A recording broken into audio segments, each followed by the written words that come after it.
Science centre easy concept. Magnetic effect of electric current part 8 discuss करने जा रहे हैं। पार्ट 7 में मैंने आपको बताया कि किस प्रकार से इलेक्ट्रिक मोटर काम करता है। आज का टॉपिक है इलेक्ट्रोमैग्नेटिक इंडक्शन। कभी आप सोचे ये जो हमारे चारों तरफ या मतलब मेरे यहाँ कोई फंक्शन वगैरह में इंटरप्टेबल सप्लाई ना हो, इसके लिए जनरेटर का इस्तेमाल किया जाता है। वो जनरेटर किस प्रकार से काम करता है ना, उसका प्रिंसिपल क्या है, एक किस प्रकार से उसका मतलब इन्वेंशन हुआ, ठीक है, या उसके पीछे किस साइंटिस्ट का रोल प्ले किया गया है और वो क्या है एक्चुअली। तो इन्हीं सब सवालों का आज जवाब देने के लिए इस लेक्चर में बने रहिए, ठीक है। देखिए चैप्टर का जो नाम है वो कन्वे क्या करता है कि magnetic effect of electric current. जब भी कोई करंट कैरिंग कंडक्टर से जब भी कोई वायर से या कंडक्टर से करंट फ्लो होगा, उसके चारों तरफ मैग्नेटिक फील्ड उत्पन्न होता है। एच.सी. ऑरेस्टेड है ना, हंस क्रिस्टियन ऑरेस्टेड के द्वारा एक्सपेरिमेंट परफॉर्म किया गया था, ठीक है। उसके बाद क्या हुआ था कि एक साइंटिस्ट है जिनका नाम है माइकल फैराडे, ठीक है। तो एक्चुअली क्या हुआ था, माइकल फैराडे के बारे में थोड़ा इंट्रोडक्शन जानते हैं। ए ब्लैक स्मिथ के है ना, मतलब the father of Michael Faraday was blacksmith and he used to work as a bookbinder in the early age, है ना। he would not only do the work of book binding but also try to study, है ना। वो पढ़ना भी चाहते थे, पढ़ाई भी करते थे। तो उस टाइम उन्होंने एच.सी. ऑरेस्टेड का एक्सपेरिमेंट को पढ़ा। एच.सी. ऑरेस्टेड का एक्सपेरिमेंट को पढ़ा कि क्या है कि जब भी कोई कंडक्टर से करंट पास होता है उसके चारों तरफ मैग्नेटिक फील्ड बनता है। तो ये सोचे कि क्यों ना क्वाइल में ही क्वाइल के द्वारा मैग्नेट को मतलब कि मूव या है ना उसके करीब या दूर ले जाकर के मैग्नेटिक फील्ड करवाया जाए। तो इस प्रकार से वो क्या किए कि इनके अपोजिट है ना, ये जो एक्सपेरिमेंट हुआ था याद रखिएगा, क्या करता था कि current carrying conductor produces magnetic field,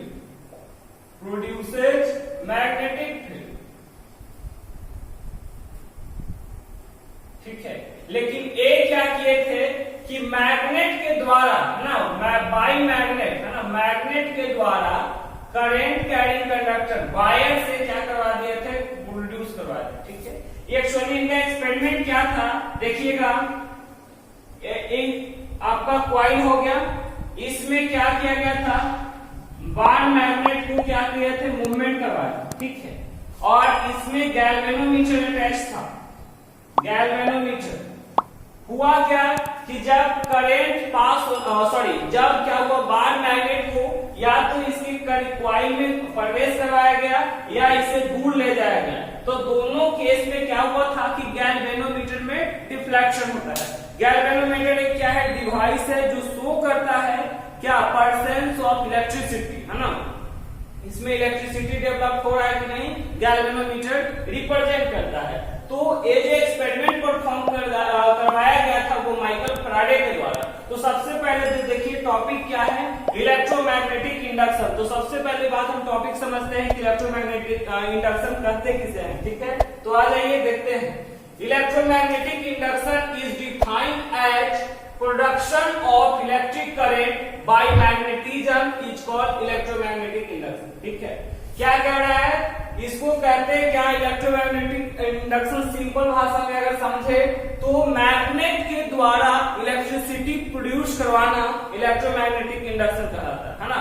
production of electricity by using the, किसके द्वारा प्रोडक्शन करना इलेक्ट्रिसिटी को, करंट को, किसके द्वारा, मैग्नेटिज्म के द्वारा, उसको हम इलेक्ट्रोमैग्नेटिक इंडक्शन कहते हैं। The process of electromagnetic induction has led to the construction of generator। देख रहे हैं, इसका जो इलेक्ट्रोमैग्नेटिक इंडक्शन का जो प्रोसेस हुआ, यही इसी वजह से जनरेटर का कंस्ट्रक्शन हुआ। किस चीज के लिए, प्रोडक्शन ऑफ इलेक्ट्रिसिटी के लिए। और ये जो परफॉर्म किया गया था माइकल फैराडे के द्वारा, जबकि magnetic effect of electric current का प्रभाव सबसे पहले एच.सी. ऑरेस्टेड, हंस क्रिस्टियन ऑरेस्टेड के द्वारा देखा गया, ठीक है। तो माइकल फैराडे के द्वारा जो एक्सपेरिमेंट था उसके बारे में हम देखते हैं। देखिए कह रहा है the magnet brought near the coil then galvanometer. ये देखिए क्या हो रहा है, टुवर्ड्स कॉइल, कॉइल के तरफ बार मैग्नेट को लाया जा रहा है, ठीक है।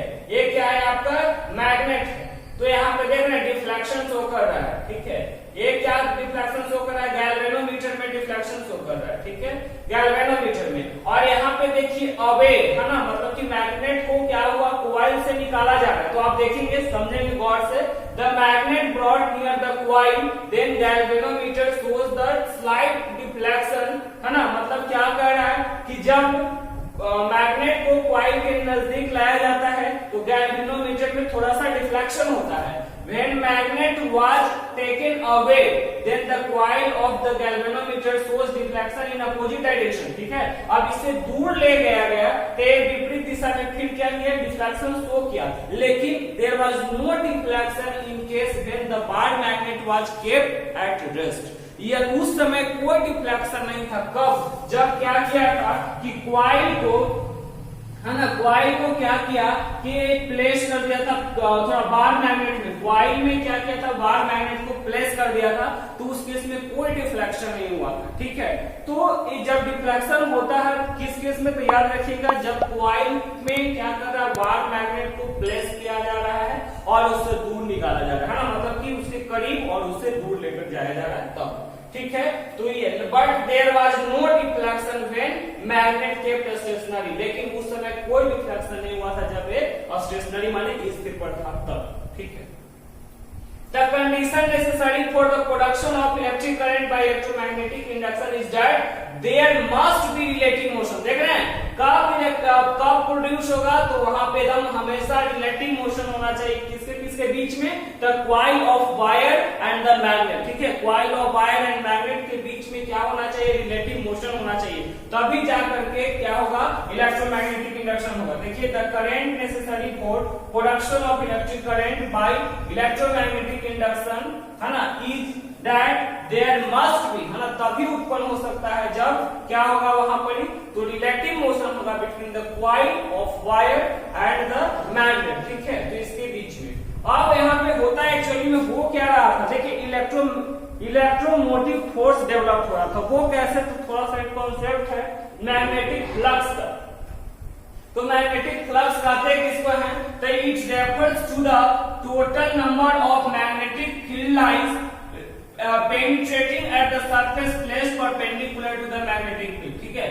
एक किसको कहते हैं, तो टोटल जितना भी मैग्नेटिक फील्ड लाइन है, जैसे कहने का बात तो स्वाभाविक सी बात है कि कोई भी बार मैग्नेट रखेंगे उसमें नॉर्थ एंड साउथ पोल है, ठीक है। तो मैग्नेटिक फील्ड लाइन तो डेवलप ठीक होता है बिल्कुल, जो नॉर्थ से निकलता है और साउथ की ओर प्रवेश कर जाता है, ठीक है। तो एक्चुअली में इसके वजह से क्या हो रहा था, जो फ्लक्स उत्पन्न हो रहा है, ठीक है, और एक फ्लक्स के वजह से ईएमएफ डेवलप होता है जिसको बोलते हैं इलेक्ट्रोमोटिव फोर्स, ठीक है। तो इसके मतलब कि ये सारा प्रिंसिपल है, ठीक है। उसके बाद यहाँ पे जो समझने वाली बात है कि मैग्नीट्यूड जो होगा इंड्यूस करंट का, है ना, मतलब जो भी करंट उत्पन्न हो रहा है उसका मैग्नीट्यूड किस किस चीज पे डिपेंड करेगा और कैसे हम वैरी कर सकते हैं। तो सबसे पहले बता रहा है by binding the coil on the soft iron core, है ना, इसका जो हम बाइंडिंग जो करेंगे वो सॉफ्ट आयरन कोर पे करेंगे तो काफी अच्छा होगा। दूसरा by increasing the number of turns in the coil, है ना, क्या कर रहा है कि कॉइल का जो टर्न होता है उसका संख्या बढ़ा करके by increasing the speed of rotation of coil, है ना, जो कॉइल कितना मतलब कि कितना प्रोसेस से मतलब कि आप कितना फास्ट या स्लो लेकर के जा रहे हैं, ठीक है, मैग्नेट को, उसके हिसाब से by increasing the strength of magnet, है ना, और मैग्नेट का स्ट्रेंथ पर भी डिपेंड करता है। तो ये सारा फैक्टर है जिससे आप क्या कर सकते हैं, है ना, तो इंड्यूस करंट का जो स्ट्रेंथ है वो आप चेंज कर सकते हैं या बढ़ा सकते हैं, ठीक है ना, किस प्रकार से आप बढ़ा सकते हैं उसके बारे में था। इसके बाद जो इसका डायरेक्शन जो निकलता है, ठीक है, या जनरेटर का जो आगे प्रिंसिपल पढ़ेंगे जो, है ना, किस प्रकार से इंड्यूस करंट निकला उसको अगर डायरेक्शन फाइंड करना है तो उसके लिए हम एक रूल लगाते हैं जिसका नाम है फ्लेमिंग राइट हैंड रूल। एकदम सिमिलर है ना, लेफ्ट हैंड रूल देखे थे, आज हम क्या देखेंगे, राइट हैंड रूल देख रहे हैं, ठीक है। तो इस प्रकार से आपको क्या करना है, आप अपने राइट हैंड का क्या करना है, फोर्थ फिंगर, मिडिल फिंगर और थंब को क्या करना है, म्यूचुअली परपेंडिकुलर रखना है, ठीक है, परस्पर रखना है। जिसमें आपको सबसे पहली बात है कि फोर्थ फिंगर जो है वो मैग्नेटिक फील्ड को रिप्रेजेंट करेगा और थंब जो है वो डायरेक्शन ऑफ करंट को डायरेक्शन ऑफ फोर्स को रिप्रेजेंट करता है। तो मिडिल फिंगर जो है आपका वो डायरेक्शन ऑफ इंड्यूस करंट देगा। ठीक है, middle finger will give the direction of induce current. ठीक है, इंड्यूस करंट का डायरेक्शन कौन देगा? Middle finger.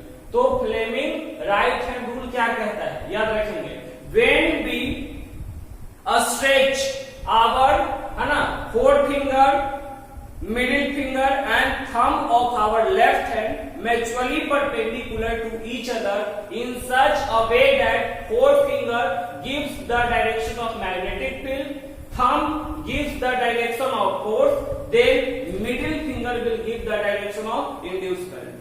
I think समझ में आया।